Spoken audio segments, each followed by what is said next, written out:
Hello बच्चों, कैसे हैं आप लोग। उम्मीद करता हूँ कि बढ़िया होंगे और बोर्ड एग्जाम की तैयारी बढ़िया से कर रहे होंगे। किसी बात की टेंशन नहीं लेनी है आप लोगों को। अपने कंसेप्ट्स क्लियर करिए, ध्यान से पढ़िए और PYQs पर प्रैक्टिस करिए।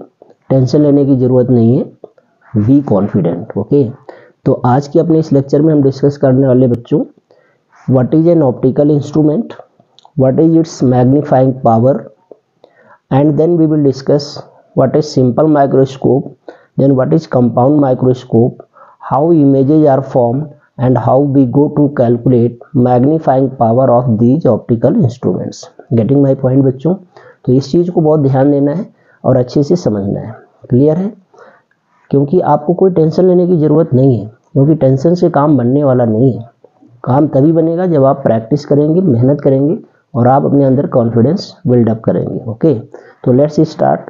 What is an optical instrument. Okay बच्चों, तो लेट्स सी ऑप्टिकल इंस्ट्रूमेंट। तो सबसे पहले बच्चों हमें तो ये जानना है कि ऑप्टिकल इंस्ट्रूमेंट होता क्या है। क्लियर है?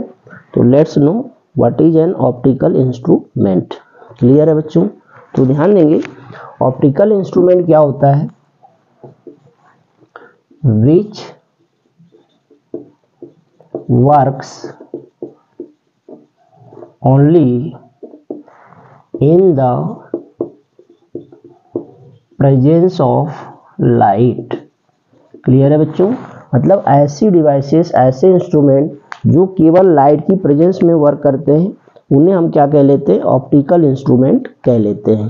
कहने का सेंस ये, जैसे आप देखें तो माइक्रोस्कोप है, तो माइक्रोस्कोप से हम तभी देख सकते हैं जब वहाँ पर लाइट की प्रेजेंस हो। ऐसा नहीं कि अंधेरी रात में आप माइक्रोस्कोप से देख लेंगे किसी चीज़ को। क्लियर है? स्पेक्स है, इवन आपकी अपनी खुद की आई है, ठीक है, ये भी क्या है, प्रकार की ऑप्टिकल इंस्ट्रूमेंट है। क्योंकि आप अननोन प्लेस पे अगर अंधेरे में आपको रख दिया जाए और कहा जाए कोई भी एक ऑब्जेक्ट को पिक करिए, फाइंड आउट करिए, तो it's not possible. Getting my point? तो overall we come to know that all those instruments which work only in the presence of light are called optical instrument। Clear है बच्चों?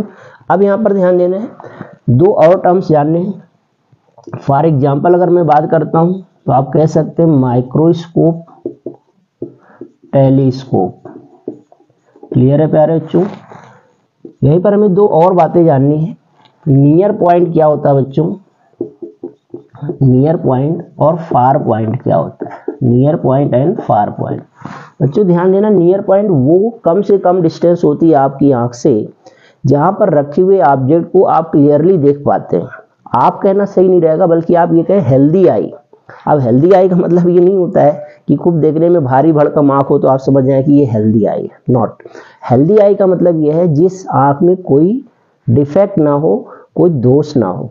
Clear है? जिसमें चश्मा वगैरह ना लगा हो और उसे प्रॉपर दिखाई देता हो। क्लियर है? तो हेल्दी आई का सेंस यहाँ पर ये है। तो हम कैसे डिफाइन करते हैं कि नियर पॉइंट क्या होता है, वो कम से कम distance from a healthy eye जहाँ पर रखे हुए ऑब्जेक्ट को वो आई क्लियरली ऑब्जर्व कर लेती है, उसे हम लोग उसके लिए नियर पॉइंट कहते हैं। और नियर पॉइंट को हम बच्चे लोग कैपिटल D से रिप्रेजेंट करते हैं और इसकी औकात होती है -25 सेंटीमीटर। क्लियर है ना? समझे ना? तो ये होता है। और फार पॉइंट क्या होता है बच्चों, फार पॉइंट हेल्दी आई से वो मैक्सिमम डिस्टेंस होती है जहां पर रखे हुए ऑब्जेक्ट को वो क्लियरली देख लेता है। तो फार पॉइंट को हम हेल्दी आई के लिए इन्फिनिटी मानकर चलते हैं। और बच्चों ये D से लेकर के इन्फिनिटी तक की जो वैल्यू है, जो गैप है ना, this is known as range of vision. क्या कहलाता है बच्चों? रेंज ऑफ विजन कहलाता है। क्लियर है ना?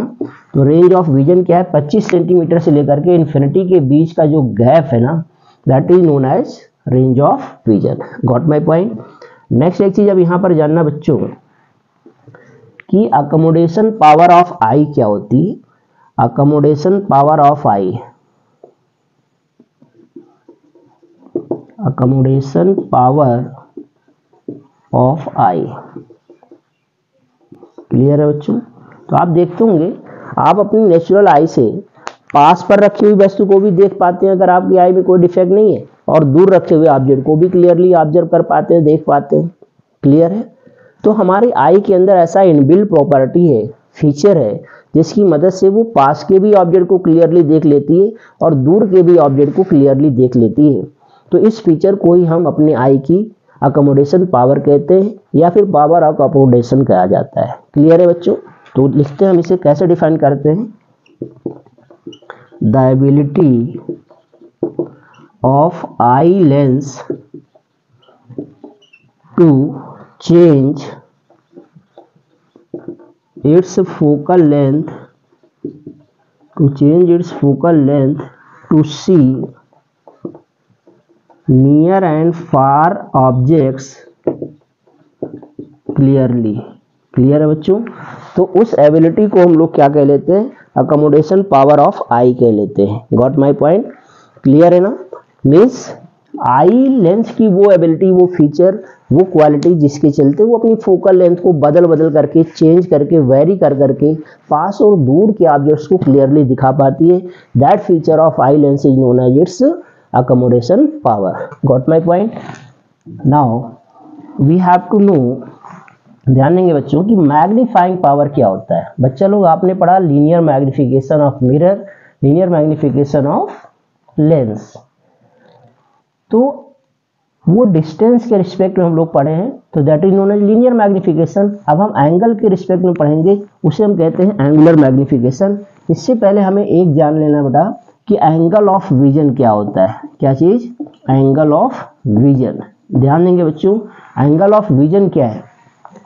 ये जो हमारी आई लेंस है ना, इस तरह की कॉन्वेक्स लेंस होती है जो ऐसे क्या होती है, सिलेरी मसल्स के बीच में फिट रहती है, और ये क्या होता है, रेटिना होता है। क्लियर है बच्चों? ये हो गया ऑप्टिकल सेंटर, ये हो गई प्रिंसिपल एक्सिस। जब भी हम किसी ऑब्जेक्ट को अपनी आई के सामने ऐसे रखते हैं ना, तो इस ऑब्जेक्ट की इमेज ऐसे जाकर के हमारे रेटिना पर इन्वर्टेड बनती है। कैसी बनती प्यारे बच्चों? इन्वर्टेड बनती। मान लीजिए पहला ऑब्जेक्ट है तो ये पहली इमेज I1। क्लियर है? तो यहाँ पर आई पर वो कुछ ना कुछ एंगल सबटेंड करती है। मान लेते हैं ये अल्फा एंगल सबटेंड कर रहा है। क्लियर है ना? तो the angle subtended by an object at the eye is known as angle of vision. Clear है? अगर हम इस ऑब्जेक्ट को यहाँ पर रख देते हैं, मतलब इसी ऑब्जेक्ट को हमने सेकंड पोजीशन पर रख दिया O2 पर, ठीक है, तो अब ध्यान देंगे इसकी इमेज जा करके कहीं यहाँ बनेगी। क्लियर है? यानी कि I2 बन रहा है, और ये एंगल हम मान लेते हैं क्या है बच्चों, बीटा है। तो आप देख सकते हैं फ्रॉम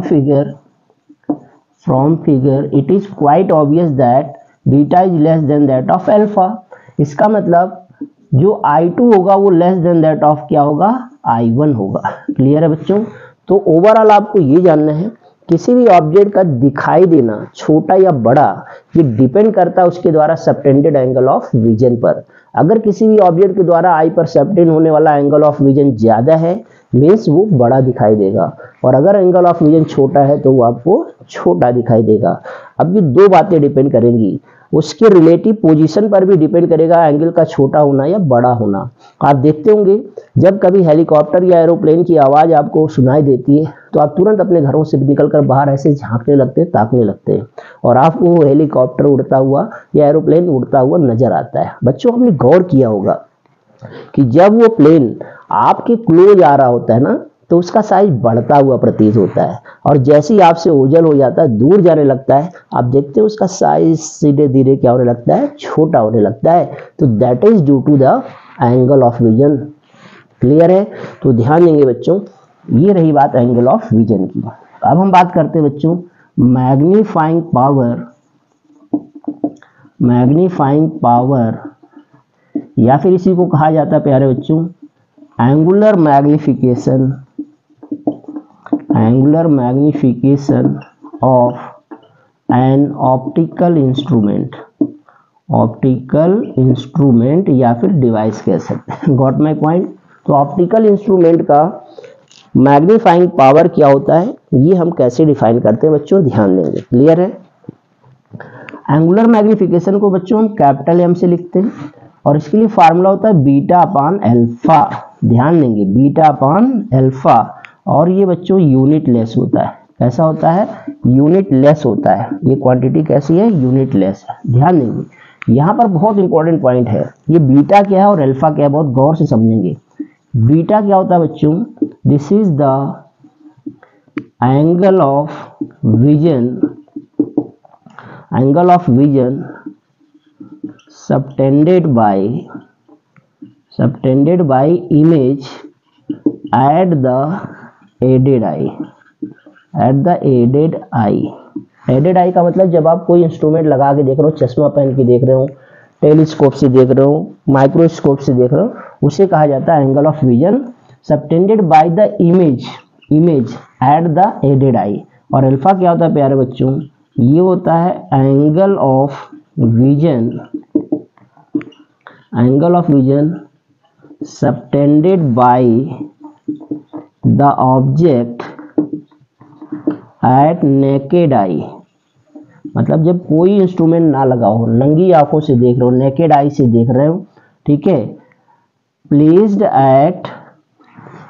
एट नियर पॉइंट। ये कंडीशन है प्यारे बच्चों कि जो ऑब्जेक्ट है वो नियर पॉइंट पर रखा हो और नेकेड आई से देख रहे हो, नंगी आई से देख रहे हो, ठीक है ना, बिना किसी चश्मा के देख रहे हो, तो जो एंगल सबटेंड करेगा वो अल्फा होता है। और बीटा क्या होता है, एडेड आई पर इमेज के द्वारा सबटेंड होने वाला एंगल ऑफ विजन होता है। तो इसका रेशियो क्या कहलाता है प्यारे बच्चों, मैग्नीफाइंग पावर, या फिर कह सकते हैं एंगुलर मैग्निफिकेशन कहलाता है। तो इसे बहुत अच्छे से हमें समझ लेना होता है। क्लियर है कि कब कहाँ पर क्या चीज रहती है, उसके हिसाब से हम इसे सेट करते हैं। Got my point.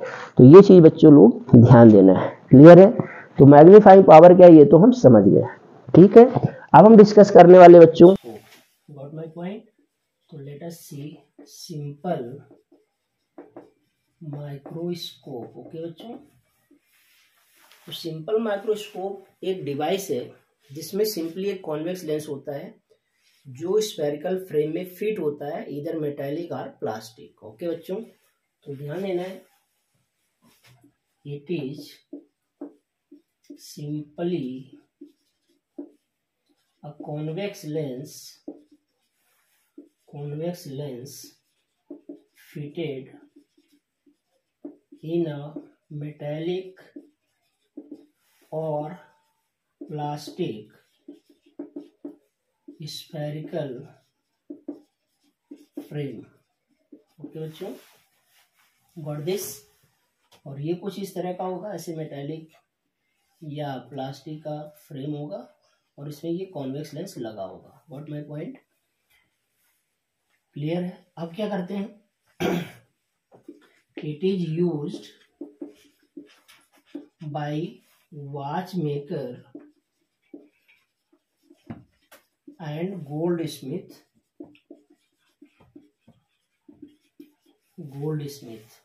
To see minute parts। Got my point? Clear है बच्चों। तो ये होता है सिंपल माइक्रोस्कोप।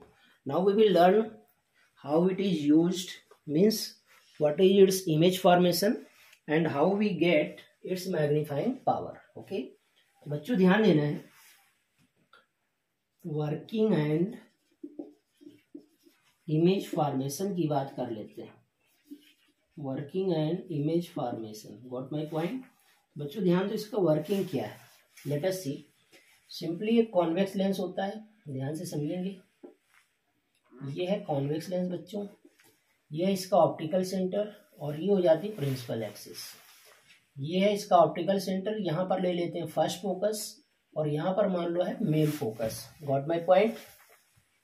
जब किसी ऑब्जेक्ट को ऑप्टिकल सेंटर और फर्स्ट फोकस के बीच रखते हैं, जो बहुत छोटी होती है, जिसे हमें मैग्नीफाई करके देखना होता है, तो यहाँ पर ऑब्जेक्ट मान लिया ए बी है बच्चों। यहाँ से दो लाइट रे चलते हैं, एक चलती पैरेलल जो after refraction passes through focus of the lens, और दूसरा ऑप्टिकल सेंटर से चलती जो स्ट्रेट पास हो जाती है। तो you will see that these two light rays after refraction go to expand, एक दूसरे से एक्सपेंड होती हैं, तो ये रियली मेट नहीं कर सकती हैं। तो what to do, we have to increase them backward. इनको हम पीछे की तरफ ऐसे इंक्रीज करा देंगे बच्चों, और जहां कहीं पर ये इंटरसेक्ट करती हुई अपीयर होगी ना, वहां पर इसकी वर्चुअल, इरेक्ट और मैग्नीफाइड इमेज बन जाती है। Let this be A dash B dash इसकी इमेज है। Got my point. बच्चों ध्यान देना है, इमेज के द्वारा आई पर, एडेड आई पर सबटेंड होने वाला एंगल क्या कहलाता है, बीटा कहलाता है। तो बच्चों ने मान लिया ये एंगल क्या है, बीटा है। यहाँ तक का सबटेंड होने वाला ये एंगल क्या है, बीटा है। क्लियर है। और ये ऑब्जेक्ट डिस्टेंस यू है और ये फाइनल इमेज नियर पॉइंट पे बन रही है, डी पर बन रही है। क्लियर है। तो अब हम क्या करेंगे, ऑब्जेक्ट की हाइट के बराबर हाइट यहाँ से हम कट कर लेते हैं ऐसे। क्लियर है। तो इसे हमने ए ट्रिपल डैश ना कह के एक डबल डैश कह लिया। क्लियर है प्यारे बच्चों। और ध्यान देना, अब इसको यहाँ से हम ज्वाइन करा लेंगे, बिना लेंस के हम देखेंगे। ठीक है। तो ये जो एंगल बन रहा होता है this is known as alpha. क्या कहलाता है, अल्फा। Got my point. अब क्या करेंगे बच्चों, ध्यान देना है, हम फ्रॉम फिगर क्या करेंगे बच्चों, हम अल्फा निकालेंगे सबसे पहले। ठीक है। तो alpha equal to tan alpha equal to, इस ट्रायंगल में हम ले रहे हैं O B dash A double dash. ध्यान देंगे, triangle O B dash A double dash की बात कर रहे हैं, इसमें हम अल्फा निकाल रहे हैं। क्योंकि अल्फा हमेशा तब लिया जाता है जब ऑब्जेक्ट नियर पॉइंट पे रखा हो और अनएडेड आई से देखा जा रहा। Got my point. तो ये आ जाएगा बच्चों A double dash B dash upon O B dash. क्योंकि ये डबल डैश बी डैश देखो ए बी के बराबर है, तो this can be written like A B upon O B dash. Got my point. This is the value of alpha. And in right angle triangle O B A, देखो यहाँ पर भी beta है और इस ट्रायंगल में देखो वो भी बीटा है, तो हम यहाँ पर ओ बी ए ट्रायंगल ले लेते हैं। ओ बी ए, इसमें हम निकालेंगे बच्चों beta equal to tan beta equal to again perpendicular A B upon O B. Clear है बच्चों। तो again A B upon O B लिख लेते हैं। अब हम लिखते हैं नाउ इट्स मैग्नीफाइंग पावर। क्या लिखते हैं बच्चों, now it's magnifying power capital M equal to, basic formula क्या बताया था मैंने, बीटा अपान अल्फा।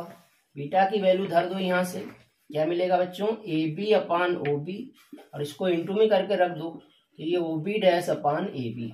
भैया ए बी से ए बी निपटा दो धीरे से, बचा दो प्यार से। तो एम इक्वल टू क्या बच गया, O B dash upon O B. Clear है बात बच्चा लोग।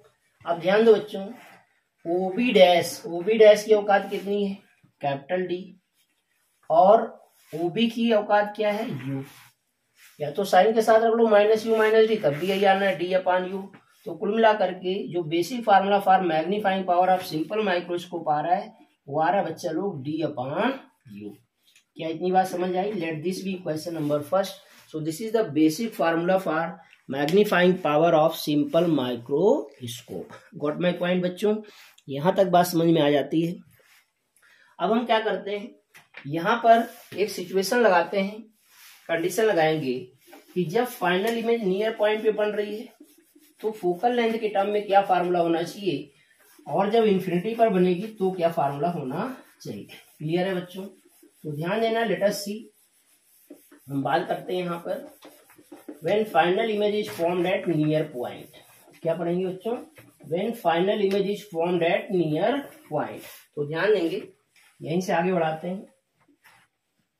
When final image is formed at D यानी कि नियर पॉइंट, ध्यान देंगे। तो इस केस में क्या होगा बच्चों, जो u है वो है माइनस का u, जो v है वो है माइनस का d, और जो f है वो है प्लस का f, क्योंकि कॉन्वेक्स लेंस है। अब लेंस फार्मूला लगाते हैं यहाँ पर हम, यूजिंग लेंस फार्मूला। कौन सा फार्मूला लगाएंगे प्यारे बच्चों, लेंस फार्मूला।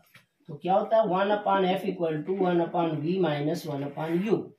तो हम वैल्यू रख लेते हैं 1 upon F equal to 1 upon V की औकात माइनस का D minus 1 upon minus U. What my point. What we get, 1 upon F, इसको हो गया प्लस माइनस माइनस इधर लाओ तो प्लस हो गया 1 अपान डी, और माइनस माइनस प्लस हो गया 1 अपान यू।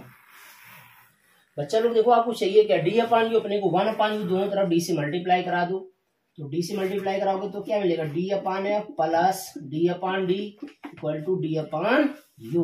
डी से डी को काट दो, तो इसको हम पहले लिखते हैं d by u equal to, ये आ गया कितना 1 प्लस डी अपान एफ। पता नहीं तुम्हें चमका कि नहीं चमका भाई। और डी अपान एफ ही क्या है प्यारे बच्चों, ये है magnifying power capital M. Clear है बात। तो यहां तक बात समझ में आ जाती है। ये फार्मूला तब लगाते हैं जब फाइनल इमेज कहाँ बनती है, नियर पॉइंट पे बनती है। इसी में हम लेते हैं केस 2। क्या लेते हैं बच्चों, case 2, when final image is at infinity. कहाँ पे बन रही है, इंफिनिटी पर। तो ऐसी कंडीशन में u क्या हो जाएगा बच्चों, माइनस का u हो जाएगा, v क्या हो जाएगा, माइनस का इंफिनिटी, और f क्या हो जाएगा, f का। फिर से लेंस फार्मूला लगाओगे तो 1/v minus 1/u equal to 1/f। इसका मतलब 1/v हो गया minus infinite, minus 1/-u equal to 1/f। ये तो 0 हो गया, ये प्लस का 1/u हो गया, तो 1/u इक्वल टू 1/f। इसका मतलब हो गया u is equal to f। तो ऐसे में मैग्नीफाइंग पावर का फार्मूला क्या आ जाएगा, u की जगह f रख दोगे केवल, तो क्या आ जाएगा बच्चे लोग, d/f। Got my point. So these are 2 steps of formula for magnifying power of simple microscope. When the final image is formed at near point, then the formula is used to be equal to 1 plus d/f, and the next one is d/f. Got my point? So this is all about magnifying power of simple microscope. Getting? तो अब हम पढ़ेंगे बच्चों की compound microscope क्या होता है। Late us see about compound microscope. Okay, तो चलिए देखते हैं कंपाउंड माइक्रोस्कोप क्या है। इसको रफ कर लेते हैं हम लोग, तो अच्छे से ध्यान से इसको समझना है, क्वेश्चन पूछे जा सकते हैं। क्योंकि अब स्टार्ट करने वाले compound microscope, that is very very important.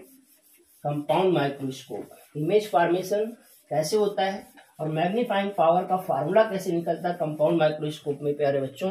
तो लेट अस सी वेरी डीपली, इसको बहुत ध्यान से समझना है क्योंकि लगभग हर साल ये बोर्ड एग्जाम में आता है। क्लियर है? तो ध्यान से सुनना है। कंपाउंड माइक्रोस्कोप क्या होता है बच्चों, कंपाउंड माइक्रोस्कोप और सिंपल माइक्रोस्कोप में बस थोड़ा सा डिफरेंस ये है, ये जो हमारा कंपाउंड माइक्रोस्कोप है ना, इसमें हम एक लेंस की बजाय 2 लेंस का इस्तेमाल करते हैं। तो दोनों लेंस थोड़ा थोड़ा मैग्निफिकेशन देते हैं, जिससे ओवरऑल फाइनल मैग्निफिकेशन काफी ज्यादा हो जाता है और छोटे से छोटा ऑब्जेक्ट भी आपको काफी मैग्नीफाइड नजर आता है, बड़ा नजर आता है। Getting my point? तो बच्चे लोग ध्यान देना है, compound microscope, compound microscope. Okay, तो ध्यान देना बच्चों, it is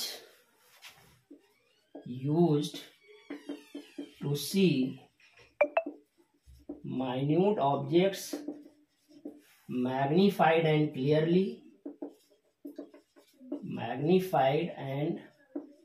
clearly, full stop. It consists of 2 convex lenses fitted at free ends of 2 hollow coaxial cylindrical tubes,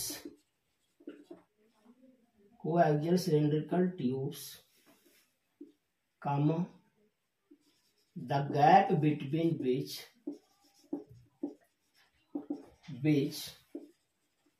can be altered by rack and pinion arrangement.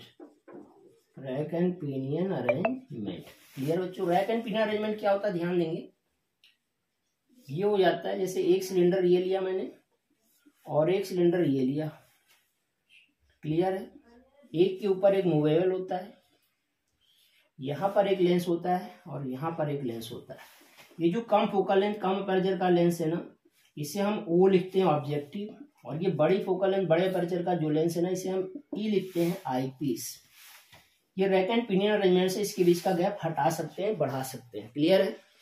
Rack and pinion क्या होता है, जैसे आजकल आप देखते होंगे डॉट पेन आते हैं, थोड़े कॉस्टली आते हैं, उनको आप ऐसे रोटेट करते हो तो निब बाहर आ जाती है, बैक रिवर्स करते हो तो निब अंदर हो जाती है। This is known as rack and pinion arrangement. ये आप देखे होंगे, गर्ल्स लोग जानते होंगे, जो कह सकते हैं कॉस्मेटिक में लिपस्टिक आती है, उसमें भी इस तरह से हम लोग बैकवर्ड करेंगे तो अंदर हो जाती है उसका, और आगे करते हैं तो बाहर आ जाती है। Got my point? तो ध्यान देना है, ये जो ऑब्जेक्टिव होता है ना, ये क्या होता है, small aperture and small focal length होती है, स्मॉल फोकल लेंथ। क्लियर है बच्चों। और जो आई पीस होता है ना, ये large aperture and large focal length. Clear है, ये होता है अरेंजमेंट। इनके बीच की दूरी आवश्यकता अनुसार कम ज्यादा हम कर सकते हैं। अब बच्चा लोग हम पढ़ने वाले हैं image formation and magnifying power. ध्यान से सुनेंगे, image formation and magnifying power. ध्यान दो बच्चों, क्या करते हैं इसमें, सबसे पहले हम एक कम फोकल लेंथ और कम अपर्चर का एक कॉन्वेक्स लेंस ले लेते हैं, जिसे हम ऑब्जेक्ट की तरफ रख लेते हैं। क्लियर है, और ये एक प्रिंसिपल एक्सिस हो जाती है। Got my point. ये है बच्चा लोग ओ, इसकी फर्स्ट फोकल लेंथ यहाँ पर है एफ ओ डैश, उतना ही दूरी पर दूसरा फोकस ले लेते हैं एफ ओ। क्लियर है बच्चा लोग।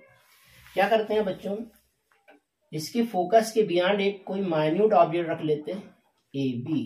क्या रख लिया बच्चा लोग, ए बी। क्लियर है। अब इस ए बी से दो लाइट रे चाहिए इमेज बनाने के लिए, एक पैरेलल लाइट रे ले चलते हैं हम लोग, पैरेलल। और पैरेलल चलने लाइट रे कहाँ से पास हो जाती है बच्चों, फोकस से। कहाँ से पास हो जाएगी, फोकस से।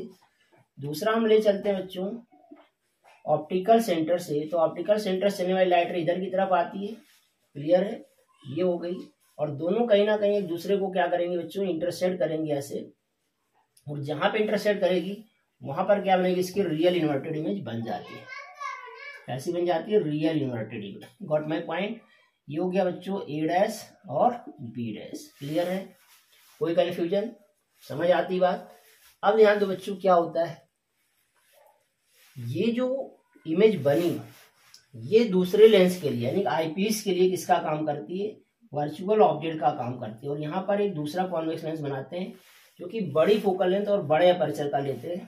कैसे लेते हैं बच्चों, बड़ी फोकल लेंथ और बड़े अपर्चर का लिया जाता है। क्लियर है, तो यहाँ पर हमने ले लिया दूसरा कॉन्वेक्स लेंस लाइक दिस, इसे आई की तरफ रखते हैं, इसलिए इसको क्या कहा जाता है, आई लेंस कहते हैं, ई। अब इसको रैक एंड पिन अरेंजमेंट से ऐसा सेट करते हैं कि इसके कारण पहले लेंस से बनने वाली इमेज इसके लिए ऑब्जेक्ट का काम करे और इसके फर्स्ट फोकस और ऑप्टिकल सेंटर के बीच आ जाए। मतलब यहाँ कहीं पर है एफ ई डैश, तो इतना ही दूरी पर इधर हम बना लेते हैं main focus F E. Got my point.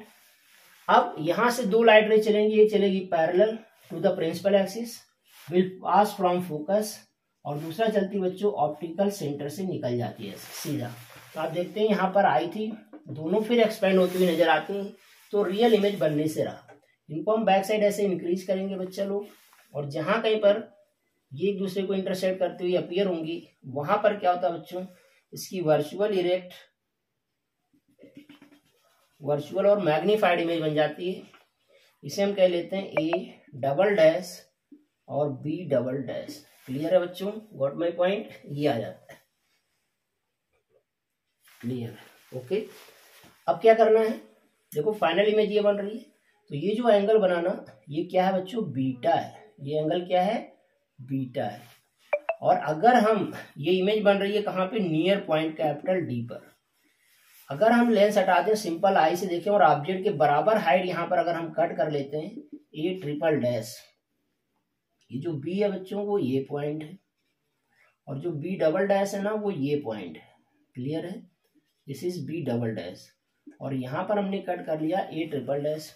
इसको अगर हम यहाँ से ऐसे ज्वाइन करा देते हैं तो ये एंगल जो बनेगा ना ये बन जाएगा अल्फा। Got my point. अब बच्चों हम बीटा निकालेंगे और अल्फा निकालेंगे। थोड़ा एक चीज और ध्यान दे लेते हैं, ये जो ऑब्जेक्ट तक की डिस्टेंस है ना ये यूओ है, और यहां से जो पहली इमेज बनी ये है वीओ, ये दूसरे के लिए यूई का काम करेगा, और ये जो है ना एक्चुअली में ये वीई है। Got my point. अब हम क्या करेंगे बच्चों, इस फिगर से पहले हम अल्फा निकालेंगे, फिर बीटा निकालेंगे, फिर एम निकालेंगे। Got my point. तो लेट अस सी, ध्यान देंगे, हम लिखते हैं सबसे पहले in right angle triangle O B double dash A triple dash, O B double dash A triple dash, O नहीं ई, सॉरी ई, तो ई हो गया बच्चों, E B double dash A triple dash, इसमें हम निकालेंगे अल्फा। तो alpha equal to tan alpha equal to perpendicular यानी कि A triple dash B double dash upon हो जाएगा बच्चों E B dash. Got my point. But ध्यान देना ये जो A triple dash B double dash है ना ये ए बी के बराबर है, तो since A triple dash B double dash equal to A B, ऐसे में अल्फा इक्वल टू आ जाएगा बच्चों A B upon E B dash. Got my point. ये आ गया बच्चों अल्फा। अब हम निकालेंगे बीटा, तो in right angle triangle beta यहां से निकलेगा E B double dash A double dash, E B double dash A double dash से हम बीटा निकाल लेंगे। तो बीटा इक्वल टू हो जाएगा बच्चों tan beta equal to perpendicular A double dash B double dash upon E B double dash. Okay, और यहां पर भी डबल डैश रहेगा बच्चों, ये बाय मिस्टेक रह गया था, ठीक है। तो ई बी डबल डैश, तो ये आ गया अपने पास बीटा। अब हम लिखते हैं now it's magnifying power M equal to, formula क्या होता है बच्चा लोग, बीटा अपान अल्फा। तो वैल्यू रख लेते हैं। बीटा की वैल्यू क्या है, बीटा की वैल्यू ये है A double dash B double dash upon E B double dash, और इनटू में अल्फा की वैल्यू रख लेते हैं। तो ये आ जाएगा E B double dash upon में आ जाएगा बच्चों ए बी डबल डैश से E B double dash cut गया, तो एम इक्वल टू क्या आ गया A double dash B double dash upon में ए बी आ गया। Got my point. क्लियर है बच्चा लोग, इतनी बात तो समझ आ गई सर। अब क्या करें, अब हम क्या करें बच्चों, इसमें थोड़ा सा एडजस्टमेंट करते हैं। क्लियर है, तो इसको हम लिख सकते हैं बच्चों एम इक्वल टू, इसको हमने लिख दिया यहां पर दो ऐसे बना लिया और इंटू लगा दिया। यहां पर मैंने लिख दिया बच्चों A double dash B double dash, और यहां पर नीचे लिख दिया मैंने ए बी। तो ध्यान दो ए बी ये है, इसके लिए इमेज क्या है ए डैश बी डैश है, और A double dash B double dash ये है, इसके लिए ऑब्जेक्ट क्या है ए डैश बी डैश है। तो ए डैश बी डैश से हम यहाँ मल्टीप्लाई कर देंगे तो कट जाएगा, कोई फर्क नहीं पड़ेगा और हमारा काम भी बन जाएगा। तो ए डैश बी डैश यहाँ कर दिया, ए डैश बी डैश यहाँ कर दिया। Got my point. तो बच्चों ध्यान देना है, एम इक्वल टू क्या मिल जाएगा अब आपके पास, तो एम इक्वल टू मिलेगा, देखो बच्चों A dash B dash upon A B. A dash B dash क्या height of image form by objective है, और ए बी क्या है height of object for objective है। तो ये लीनियर मैग्निफिकेशन आ जाता है किसका, ऑब्जेक्टिव का, तो एमओ लिख दिया। इसी तरह से ये क्या आ गया एम ई आ गया। Got my point. So this is the basic formula for magnifying power of compound microscope. ये कंपाउंड माइक्रोस्कोप का बेसिक फार्मूला आ जाता है। Got my point. अब हम क्या लिखते हैं, बट वी नो दैट, बच्चों हम लोग जानते हैं कि स्मॉल एम जो होता है वो minus V upon you mirror के लिए होता है और वी अपान यू लेंस के लिए होता है। तो एम ओ जब लिखोगे तो वी ओ पॉजिटिव है अपान यू ओ निगेटिव है, तो माइनस का यू ओ हो गया।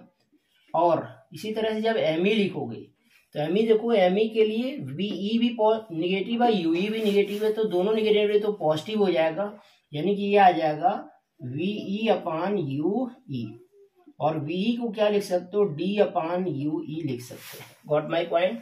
तो ऐसे में हम क्या लिख सकते हैं, फ्रॉम इक्वेशन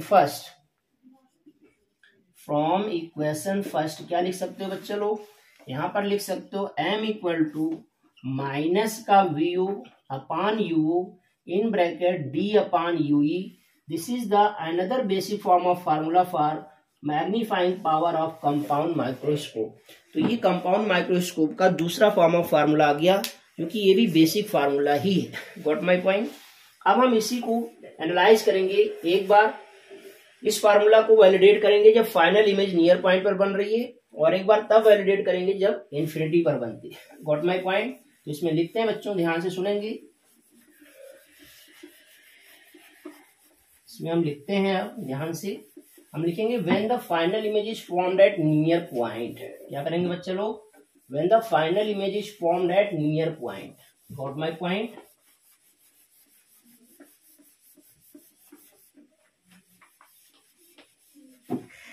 तो बच्चों इसमें हम क्या करेंगे, जब फाइनल इमेज नियर पॉइंट पे बन रही है तो हम डी बाई यू निकालेंगे और वैल्यू रख देंगे। तो यहां पर लिखते हैं case first, case first, when the final image is at D. Clear है?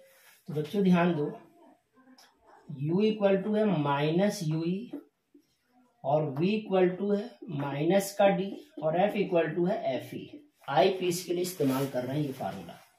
तो हम जानते हैं 1/v minus 1/u equal to 1/f होता है बच्चों। तो 1/v की जगह पर minus D minus 1/ue minus का और 1/fe।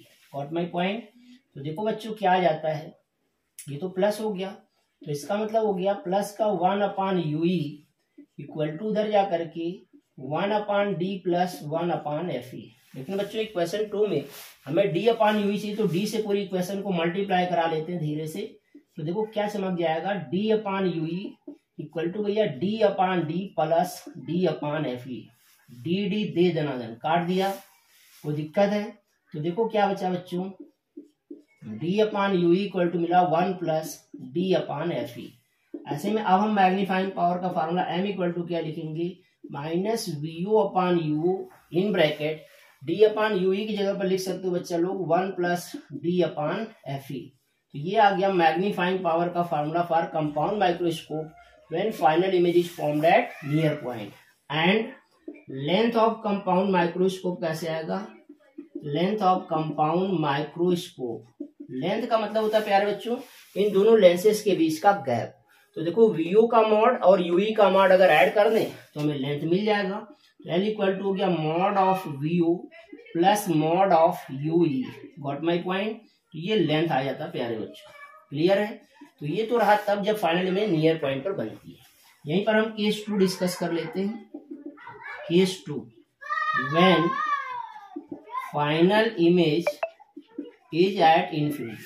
बच्चों ध्यान देना, फाइनल इमेज इन्फिनिटी पर कब बनेगी, जब हम रैक एंड पिनियन अरेंजमेंट से आई पीस को ऐसा एडजस्ट करें कि जो ऑब्जेक्टिव के कारण इमेज बनी ए डैश बी डैश वो इसके फोकस पर ही आ जाए। जब फोकस पर आ जाती है तो इमेज कहाँ बनने लगती है, इन्फिनिटी पर बनने लगती है। क्लियर है बच्चों? तो इसी में डायग्राम में हम थोड़ा सा इंप्रूव कर लेते हैं। फाइनल इमेज इन्फिनिटी पर बनाने के लिए क्या करेंगे बच्चों, ध्यान देंगे। फाइनल इमेज इन्फिनिटी पर बनाना है तो हम क्या कर देंगे, इसी में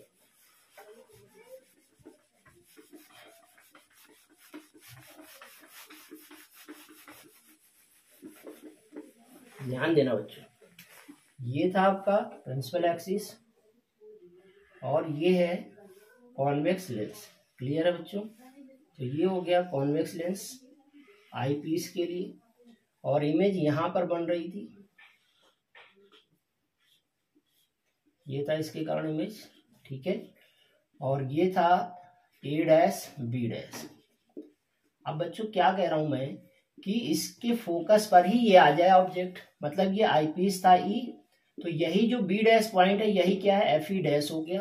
तो इस बार आप देखेंगे ये जो है ना इसका मेन फोकस भी यहीं कहीं आ जाएगा। अब क्या होगा, यहां से लाइट रे चलेगी पैरेलल, कहां से जाएगी बच्चों, फोकस से, और दूसरी चलेगी ये भी फोकस। तो ये दोनों ऑलमोस्ट पैरेलल हो जाती हैं और जब पैरेलल हो जाती है इनको बैक साइड इंक्रीज करेंगे तब भी देखो ये पैरेलल ही रहेंगी।